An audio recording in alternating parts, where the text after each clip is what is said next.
नर्मदा सिंधु कावेरी जलेस्मिन् सन्निधौ। जो नर कहीं भूखा नंगा कभी न रहे, मुख से निकलत गंगा माई हर हर गंगे। धर्म का अधर्म का प्राणियों में विश्व का पार्वती पदे हर हर महादेव। लाइव टाइम में आप सभी का स्वागत है। मैं हूं आपके साथ संजय यादव। प्रयागराज की धरती से महाकुंभ के संगम से इस वक्त आप मुझे देख रहे हैं और आज मकर संक्रांति के मौके पर जितना बड़ा जनसैलाब यहां उमड़ा है उसकी गणना करना वाकई में मुश्किल है, बड़ी चुनौती है। कहा जा रहा है कि लगभग 2 करोड़ के आसपास लोग इस वक्त स्नान कर चुके, ये संख्या बढ़ती जाएगी।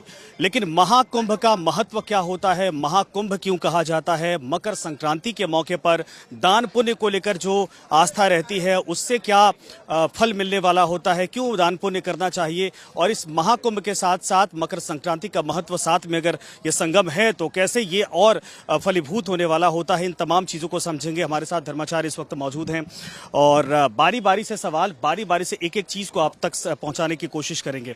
महाराज जी, सबसे पहले लाइव टाइम में आपका स्वागत है। बहुत बहुत धन्यवाद आपको, साधुवाद। मैं सच्चिदानंद चतुर्वेदी, वैदिक एजुकेशनल रिसर्च सोसाइटी के उपाध्यक्ष, काशी वाराणसी से।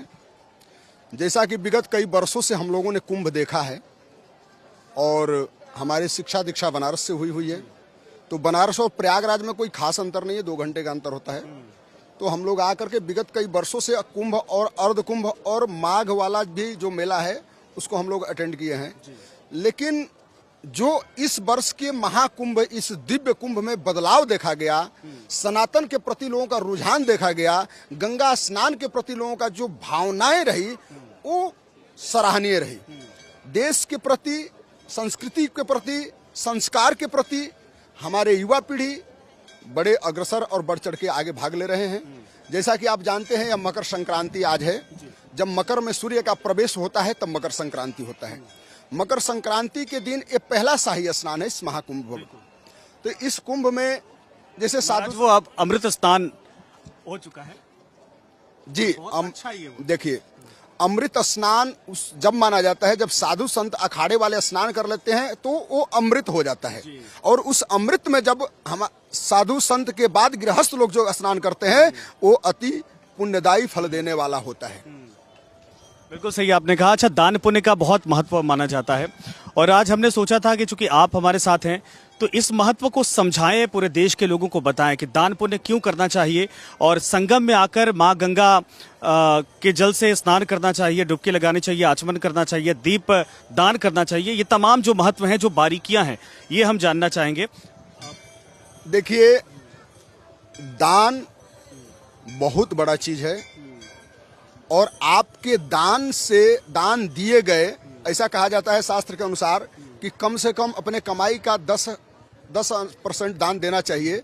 यदि उस दान को देते हैं तो आपके जीवन में सफलताएं आपकी पैर चूमती हैं और दिया हुआ दान से आपकी संस्कृति और संस्कार संस्कृति का उत्थान होता है और इसको धर्म की रक्षा होता है। जैसा कहा गया है कि धर्मो रक्षति रक्षतः, जैसे आप दान देते हैं तो उससे धर्म की रक्षा होती है, क्योंकि संचालित करते हैं सुचारित रूप से, तो जो धर्म का रक्षा करता है उसकी धर्म रक्षा करता है। इसलिए दान का बहुत बड़ा महत्व है। ये माघ के महीने में तिल दान का बहुत बड़ा महत्व है। देखिए, दान कई प्रकार के होते हैं, लेकिन इस माघ के महीने में जो तिल का दान दिया जाता है, मैं समझूंगा। एक एक सवाल सबसे। महाराज जी, इसी पर मैं आ रहा था। ये तिलकुट दान और तिलकुट का सेवन करना ये शुभ माना जाता है। मकर संक्रांति पर आप भी बनारस से, मैं भी पड़ोस से ही हूँ, आजमगढ़ से, तो बचपन से ये देखा है कि जब भी हम स्नान करके आते थे उसमें तिलकुट होता था और कुछ अन्न होते थे। ये महत्व क्या होता है इसमें? जब हम लोग मकर संक्रांति में जब भगवान सूर्य आदित्य जो है मकर राशि में प्रवेश करते हैं, उसी समय को संक्रांति कहा गया है और इसको मकर में प्रवेश करने पर मकर संक्रांति कहा गया है। तो इस संक्रांति पर्व पर जब हम लोग कुछ वैज्ञानिक कारणों को देखें तो शरीर में एक अलग तरह से रुखापन आता है, तो उस रुखापन को दूर करने के लिए तेल का, तैलीय पदार्थों का हम लोग जो है कि सेवन करते हैं, करवाया जाता है। तो उसमें जो तिल का महत्व इसलिए आया है कि भगवान विष्णु के शरीर से तिल की उत्पत्ति हुई है, कुश की उत्पत्ति हुई है, गहरी बात है। और जव की उत्पत्ति, ये तीनों चीज भगवान के शरीर से हुआ है उत्पन्न। उसमें भी तिल भी 3 प्रकार का होता है, सफेद तिल, काली तिल और भूरे रंग की तिल।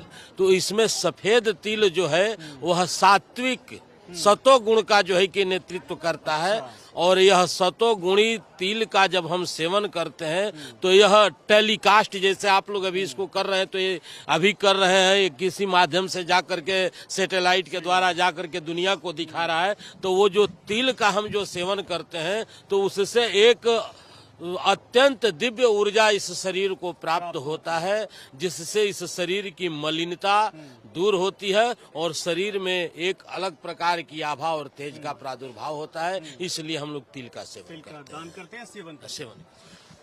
मकर संक्रांति के मौके पर चाहे महाकुंभ में कोई हो, चाहे गंगा के तीर्थ पर हो, चाहे दूसरे नदियों में इस वक्त स्नान हो रहा है, आज के स्नान को इतना शुभ क्यों माना जाता है? देखिए, आज के स्नान को शुभ इसलिए माना जाता है कि जब कुंभ लेकर के दैत्यों ने जब यहाँ से निकले थे तो कुंभ का जहाँ जहाँ जल गिरा छलका, वहाँ पर जो है कि तीर्थराज अमृत जो गिरा, बूंद गिरा, वहाँ पर जो है कि कुंभ लगता है।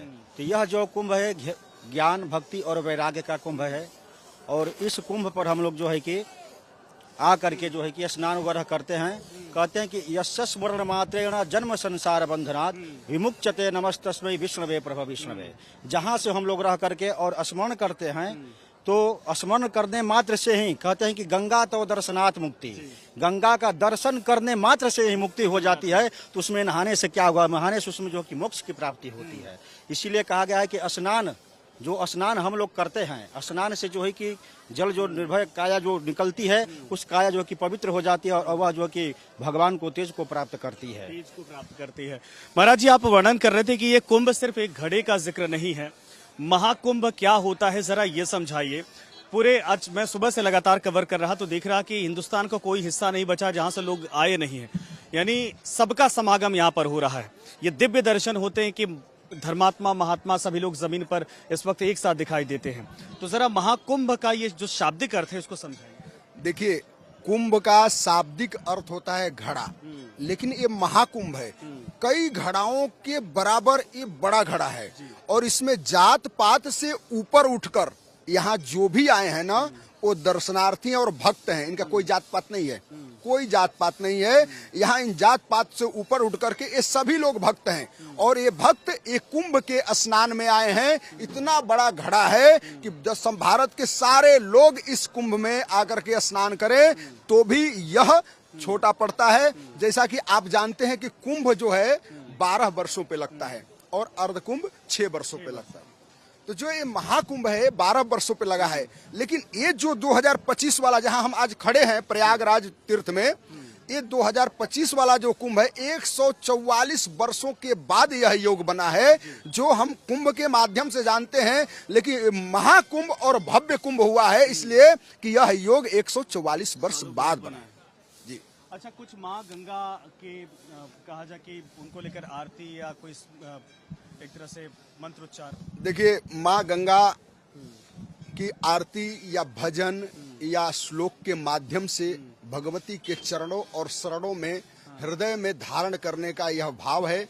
जैसा कि गंगा तरंग रमणीय जटा कलापम गौरी निरंतर विभूषित वाम भागम नारायण प्रियमनंग मदापहारम वाराणसी पुरपते भज विश्वनाथम। हे भयहारिणी हे भवतारिणी शोक विनाशिनी पावनी गंगा, शंभु जटा में विराज रही शुभदायनी है वरदायनी गंगा। भागीरथी जननी जनकी सुचि अमृत धार प्रवाहिनी गंगा, कष्ट हरो दुख दूर करो, शुभदायनी है वरदायनी गंगा,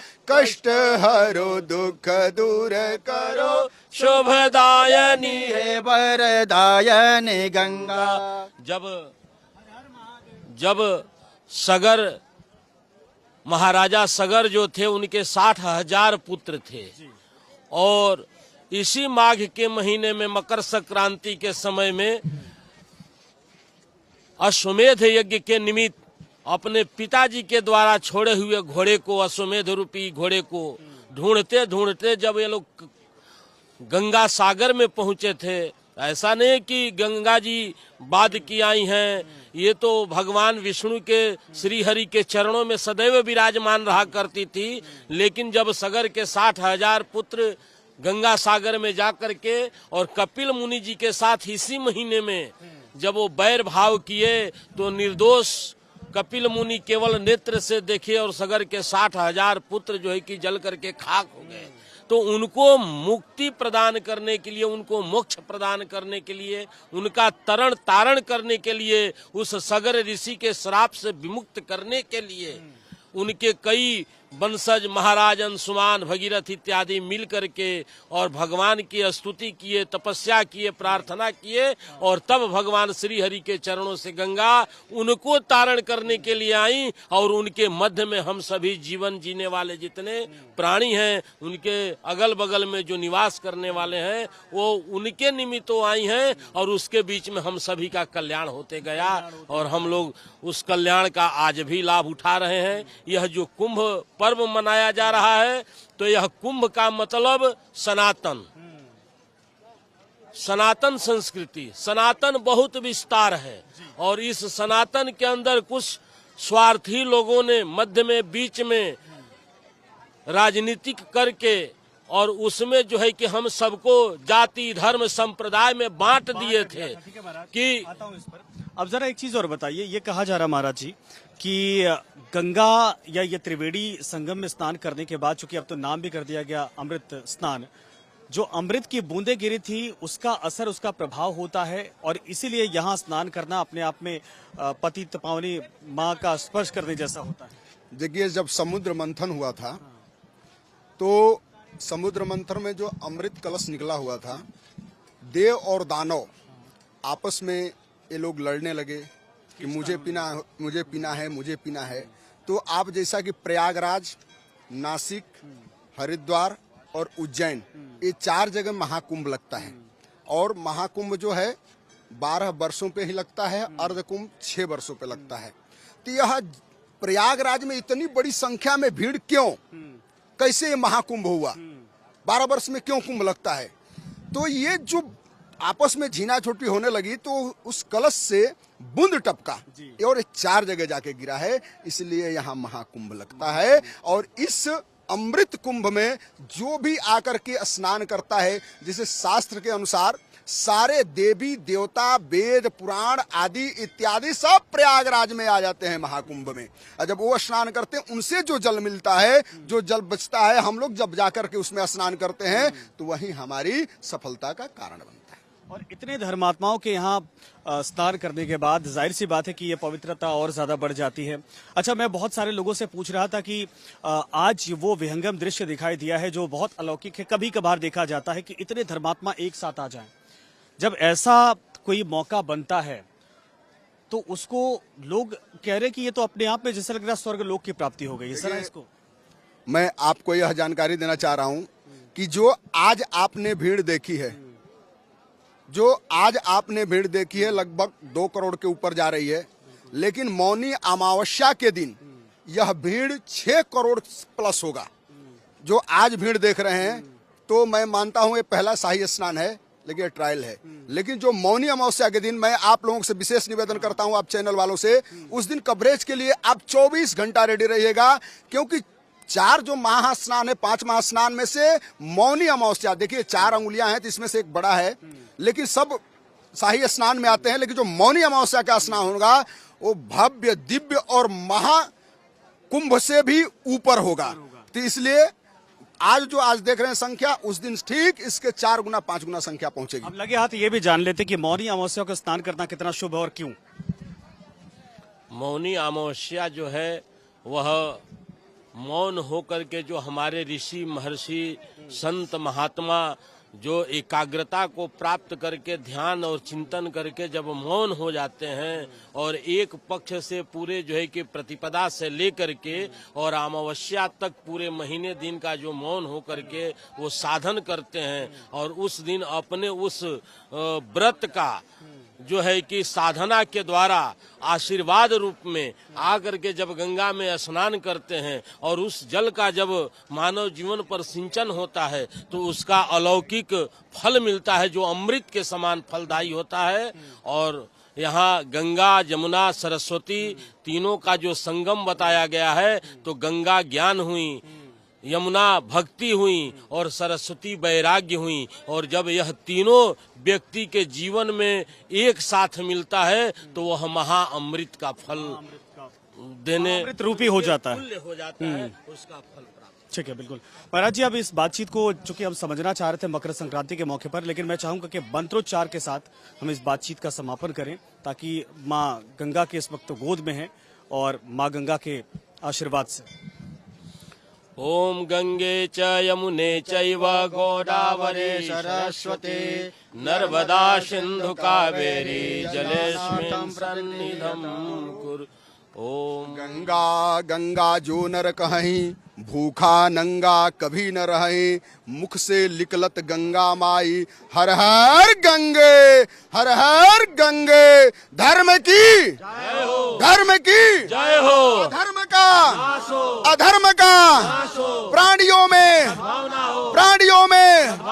विश्व का गौ हत्या, गौ माता की, भारतीय संस्कृति की, श्रोता समाज की, इस कुंभ में आए हुए सभी श्रद्धालुओं की, इस लाइव को देखने वालों की, इस चैनल वालों की, इस कुंभ के प्रसारित करने वालों की, नमः पार्वती पदे हर हर महादेव। बहुत बहुत धन्यवाद महाराज जी, आप तीनों लोगों का। और लाइव टाइम पर लगातार इसी तरीके से कवरेज जारी रहेगी। सवाल ये था कि मकर संक्रांति का मौका इतना खास क्यों होता है और संगम में जब आते हैं आस्था की डुबकी लगाते हैं तो और वो ज्यादा पवित्र क्यों हो जाता है। इस एक्सप्लेनर में आज फिलहाल इतना ही। बने रहिए लाइव टाइम के साथ।